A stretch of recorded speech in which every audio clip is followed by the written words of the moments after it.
Thank you so much, Alexander. I think one of the best parts about working here with our young people is all their gifts that they share and bring to worship. So thank you again. This morning, we're worshiping a little differently again, but as we have learned, we roll with the punches. So our chairs are more distant. We are wearing masks again, and all of that is just so we can keep one another and our community safe. So I thank you so much to those of you who are worshiping in person with us for your patience, for your adaptation. And if you're worshiping with us online, I'm super glad you're at home, also being a socially distanced all-star. So super grateful. And so this morning, to kind of be a voice from our reentry team, to be a voice from our church family, our deacon, Dana Drum, is going to come and share some of the reasons why we've changed our masking policy. I know some folks are a little confused at the back and forth. So just to hear another voice, we'll have Dana say a word. Good morning, and it's good to see all of you. All of you at home, I'll say a special hi, and I hope you are there in your jammies and with your steaming cup of coffee and rock on, because putting a skirt on is a very intentional choice after the last year and a half. So I wanted to share a little bit about what's gone into my thinking as our family has made decisions about masking and what we're doing, what we're not doing. And I did share that with the reentry team, and the staff had some conversation. Jayde and I talked, and the reentry team had some email conversation, and we'll be meeting in the next couple of weeks to kind of talk about next steps, and hopefully, with every week we get more data and we get more information, and that's helpful. But I also wanted to kind of address, I think sometimes folks feel like, oh, we're just flip-flopping and things are always changing. And the reason is that we're called to be people who, when we take in new information, we have to change our actions. And if that information suggests that we need to do so. And theologically, in our United Methodist tradition, John Wesley talked about that as moving on to perfection. Now, I'm quite certain I will not get 100% there, but that's part of what this is. It's the spiritual discipline of being able to take in new information and act on it in a way that protects one another, protects our neighbors, protects our community. So just a couple of things. So those of you who stood in line to get vaccines, I hope you all know that was not in vain. Even though we have the Delta variant, if those who were vaccinated were to get COVID and get the Delta variant of COVID, you're probably not going to end up in the hospital. You're probably not going to die. Those are all good things. You're not going to feel good. But another thing that we have learned is that with the Delta variant, the vaccine, while it is protective, we actually can, if you get infected with it, you can carry more what's called viral loads. And that makes it easier for you to pass on the infection to someone else. And you could do that before you even really realize that you were sick yourself. So when we think about worship and when we gather here, I first am certain, I know we have people in our congregation who are immunocompromised. We probably have people in our congregation for health reasons who are not able to be vaccinated. We also have people in our congregation who have chosen to not be vaccinated. We have people in our congregation who take certain medications. That means that even with 2 doses of the vaccine, they don't have as much protection as, say, I do. So what we don't want to have happen is us to gather in worship and lovingly share COVID with someone who is not as protected. So being called to love our neighbor, this is part of what that looks like. Raise your hand if you are tired of the pandemic. I told Jenny Cook, my masks have been washed so much I'm going to have to buy more masks. That's a real drag, not because I don't want to buy them, but it's just the thought of having to do that. So this is what it means for us to be community. It also is what it means for us to not only protect one another, but protect our community outside of this place. And so I just want to say I'm grateful for everyone who's here and for patience, and hopefully we can think about this as part of our faith journey, even though it stinks. God never said it would be easy, but how we respond to this is really, really critical. So thank you.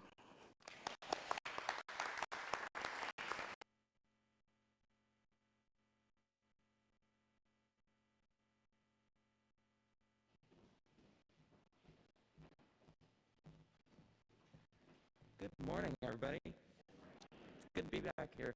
I haven't been here in a couple weeks. This morning I'm going to be playing the second movement from Sonata Number 1 by Handel. I played the fourth movement of this a few weeks ago on Youth Sunday, so it sounds somewhat similar, so you might hear some similarities.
Again, another one of our talented young people here at Lake Oswego UMC.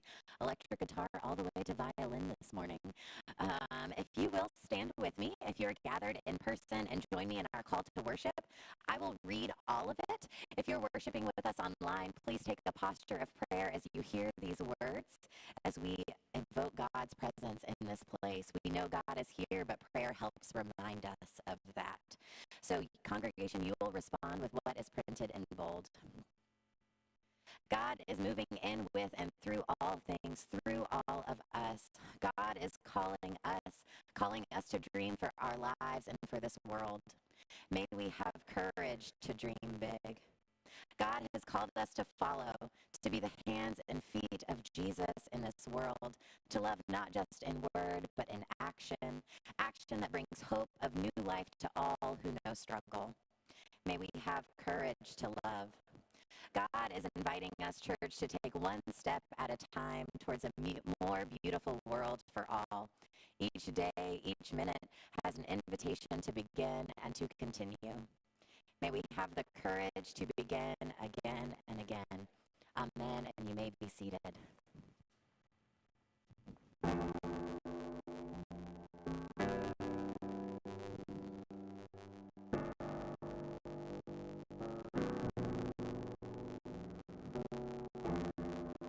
Where are you now? When darkness seems to win. Where are you now? When the world is crumbling.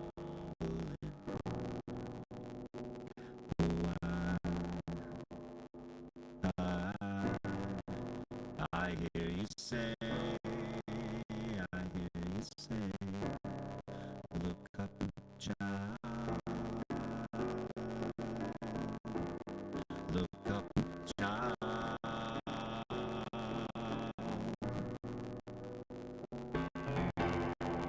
Where are you now? When all I feel is doubt. Where are you now? When I can't figure it out. Oh, I hear you say, I hear you say, look up, child. Look up, child. Look up, child. Look up, child. Look up, you're not frightened by the war, you're not shaken by the storm. I know you're in control, even in our suffering and when it can't seem. I know you're in control.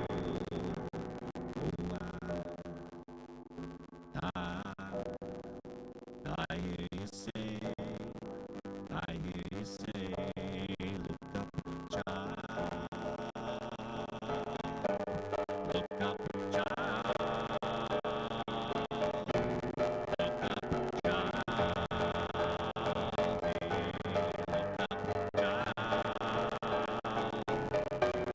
look up, child. Look up, child. Look up, child.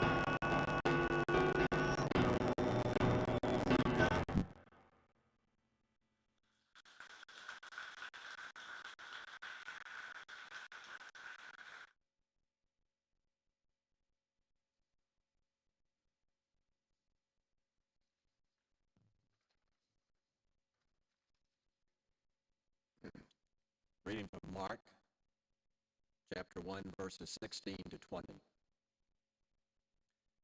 As Jesus passed alongside the Galilee Sea, he saw two brothers, Simon and Andrew, throwing fish nets into the sea, for they were fishermen. "Come and follow me," Jesus said, "and I'll show you how to fish for people." Right away they left their nets and they followed him. After going a little further, Jesus saw James and John, Zebedee's sons, in their boat repairing the fishing nets. At that very moment he called them. They followed him, leaving their father Zebedee in the boat with the hired workers.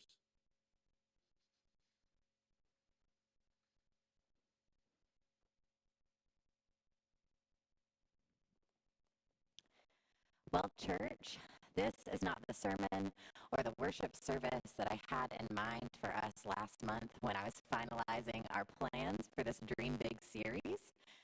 This is not the sermon I imagined last week as I drove home from worship, but as we continue to learn over and over again in this pandemic, we should expect the unexpected. We can have all the plans in the world, but as I've said over and over again, especially when we were in the season of only online worship, this virus has been teaching us that life can and does happen at the most inconvenient times. The first time I heard COVID-19 mentioned in the context of worship was during prayer time at my last church. An 8-year-old girl named Nora stood up during prayer time and said that she wanted to ask us to pray for those in China as the virus swept their nation. Little did she or I or any of us know what was coming our way. I'm sure some of you have been and are asking, how do we even dream big when this is the world that we live in? Where even after a vaccine is free and available in our own country, that cases are still going up? Or how can we have such access to a vaccine when those in other countries do not? How is it fair to go through something this bad for so long? How can a virus put a halt to so many of the things that we love about life? So many of the things about life that make it worth living. And church, there are no easy answers to these questions, and some of them don't have answers at all.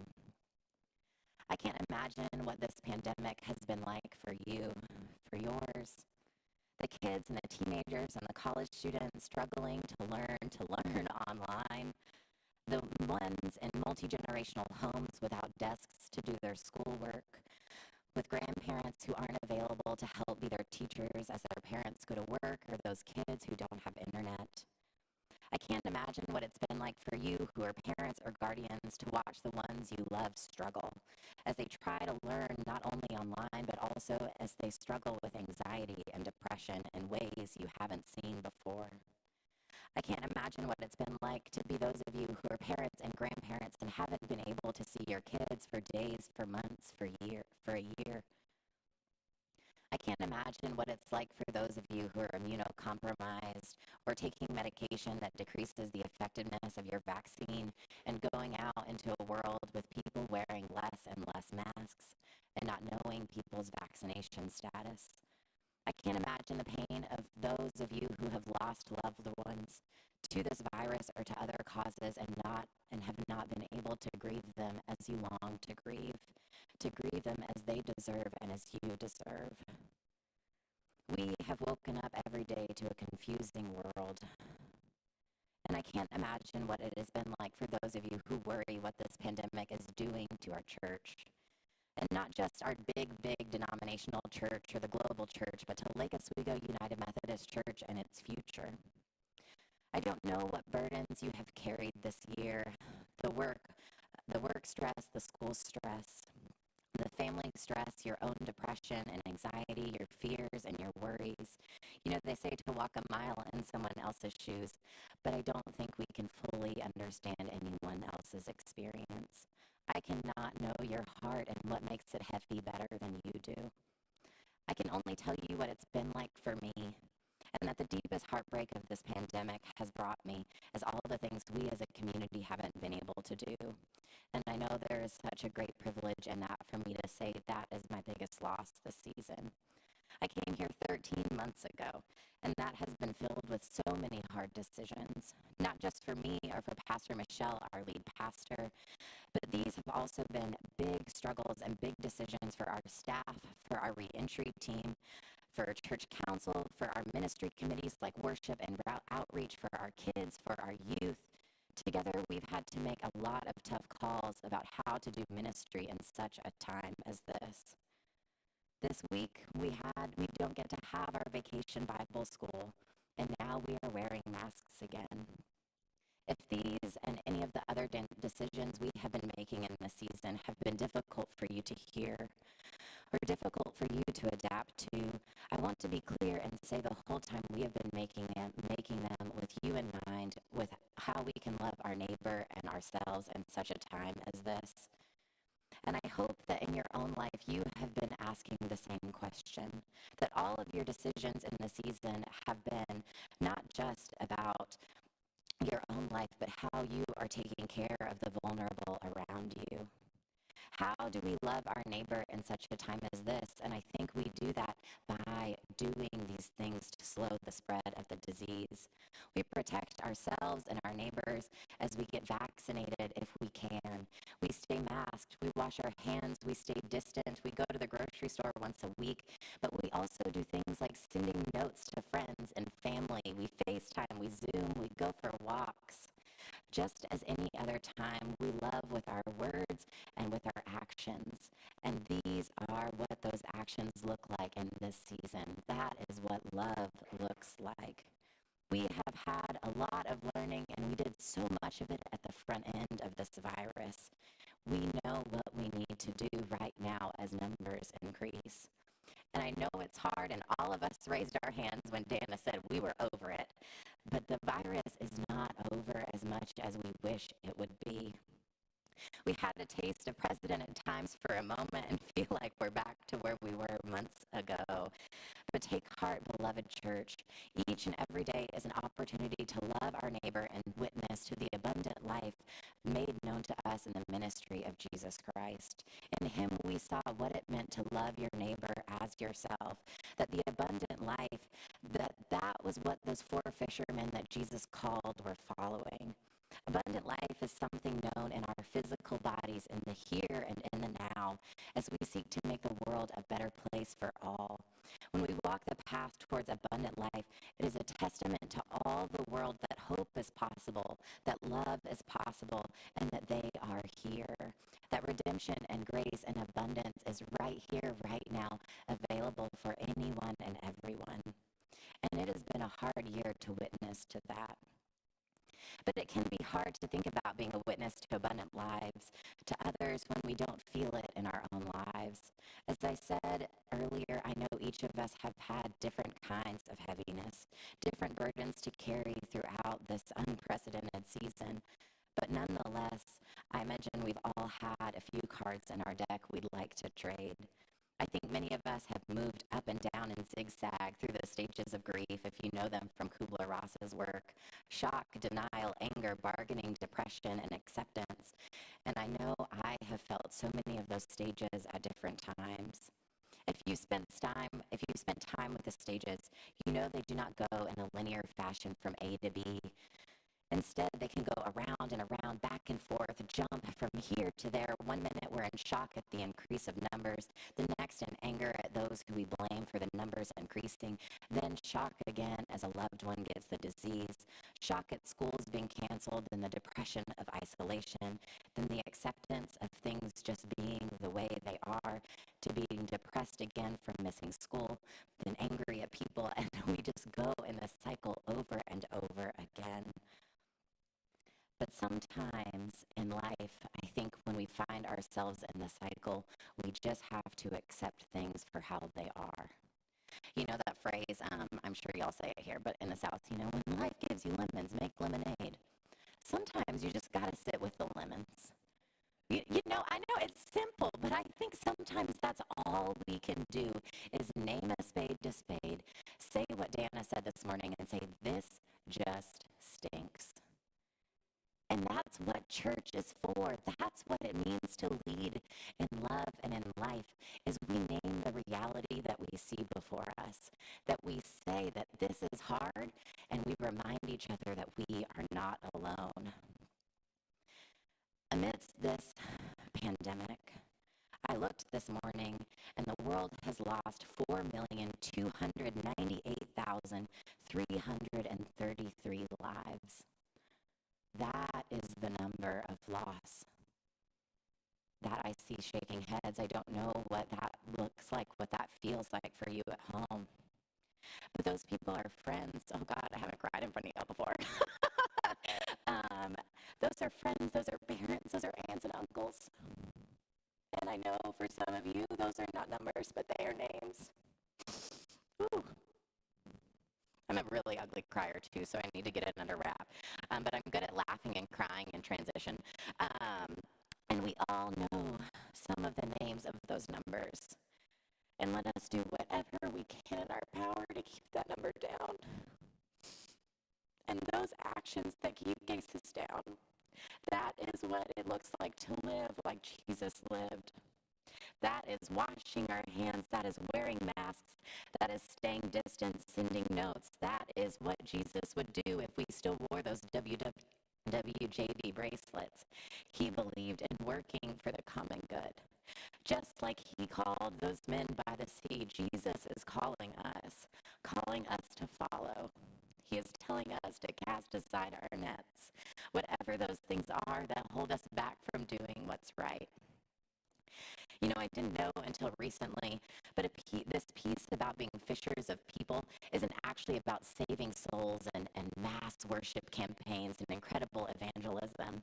It's actually an image from Jeremiah 16. In this Hebrew Bible scripture, the symbol is used to express judgment on Israel. It's not a happy moment. God is calling them out for not loving the vulnerable, the poor, and the suffering among them, for not sharing food, clothing them, inviting them, visiting, and housing them.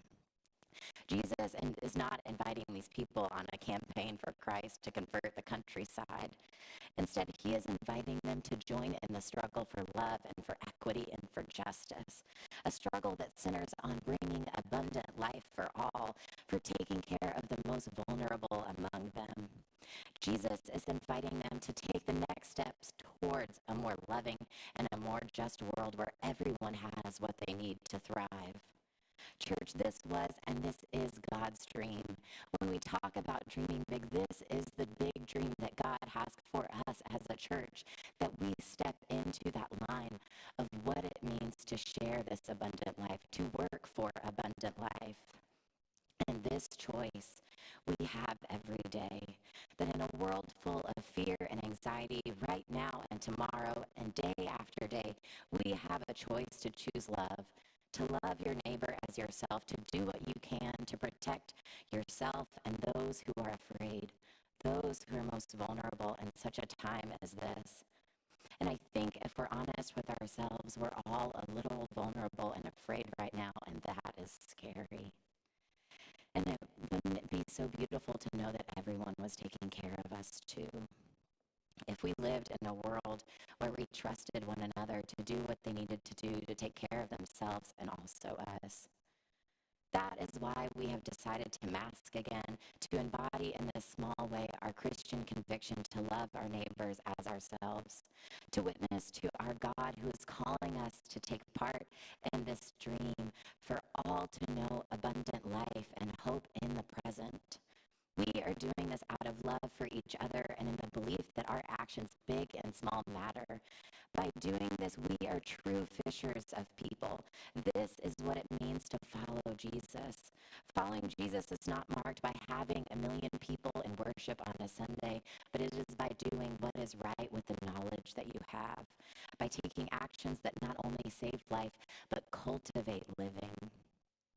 I wish I could say that this pandemic was over, that the end was in sight, but I can't. Maybe it's just beyond the horizon, but we don't know.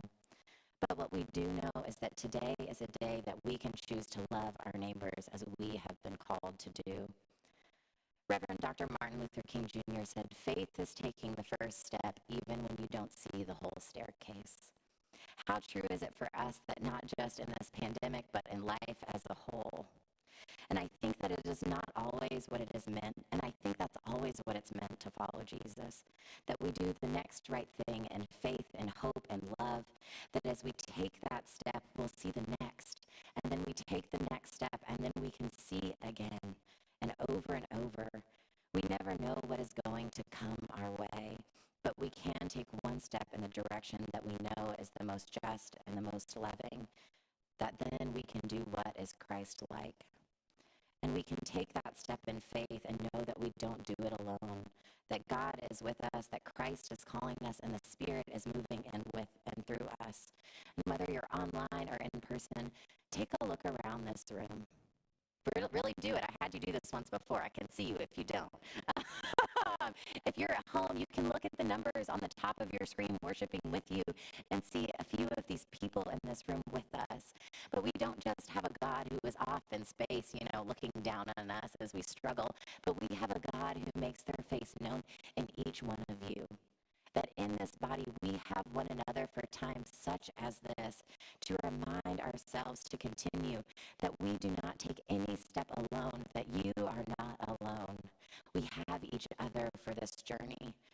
And if you are feeling alone in a moment, especially in the weeks to come, pick up your phone, call one of the people in this place, send a letter, send an email, reach out.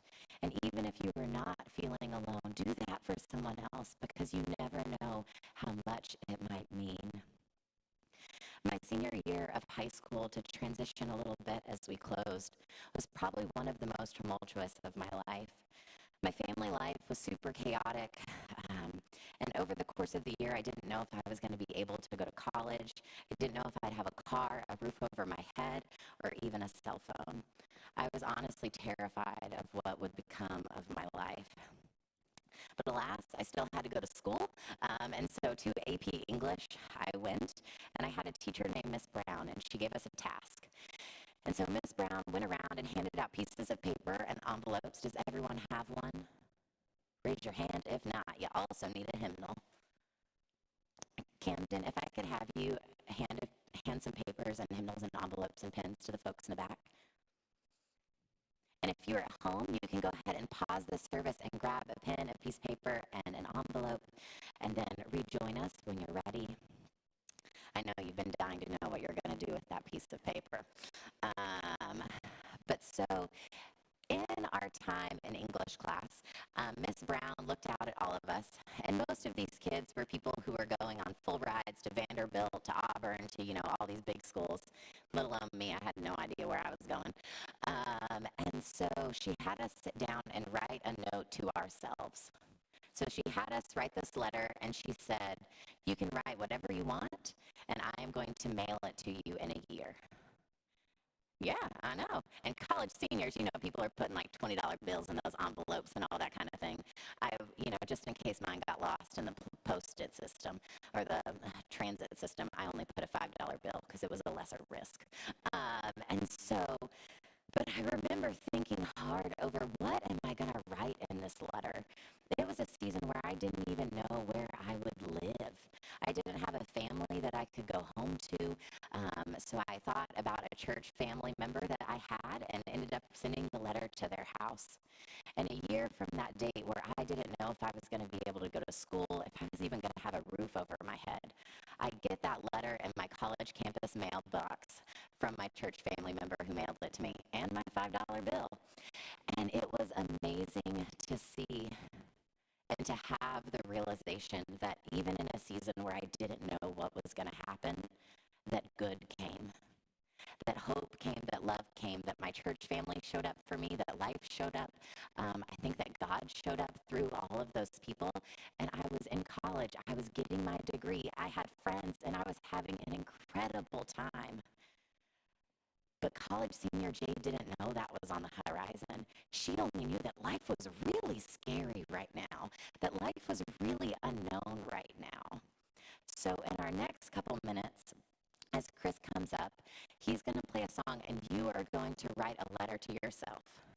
I'm not going to make you wait a year. I'm only going to make you wait 6 months.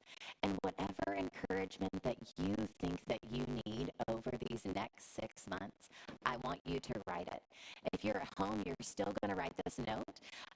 If you're in worship, we have worship in person. We have baskets along the back before you exit that you can leave your letter in.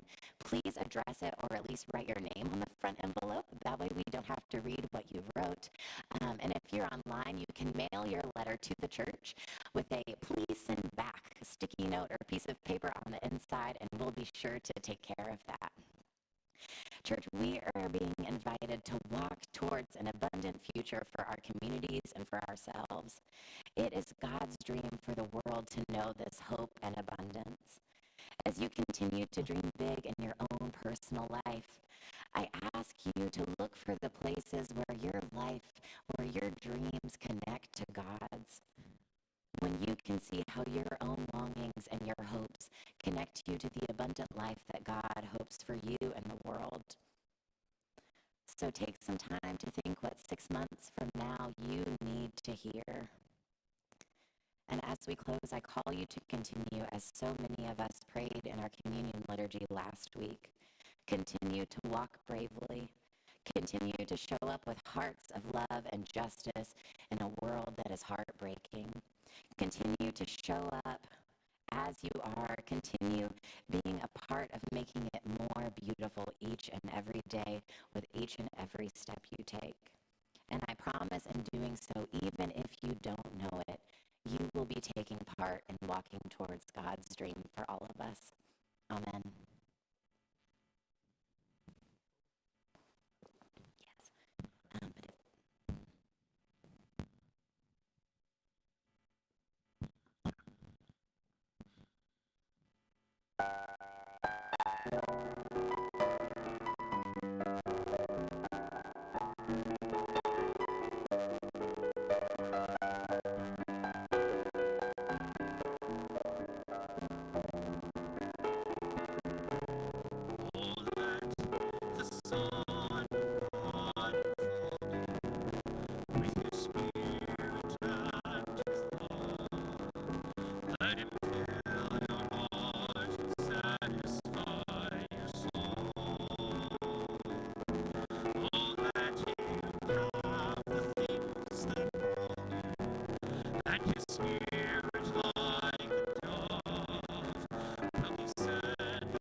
same.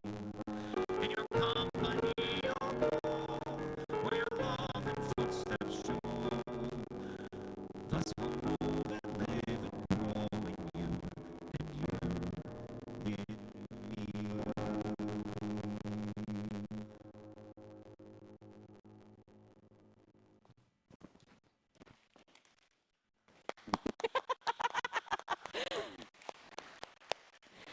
Church, may you go forth to love boldly in word and deed, knowing that every action you take, big or small, matters, that every action is a chance for you to show God's love.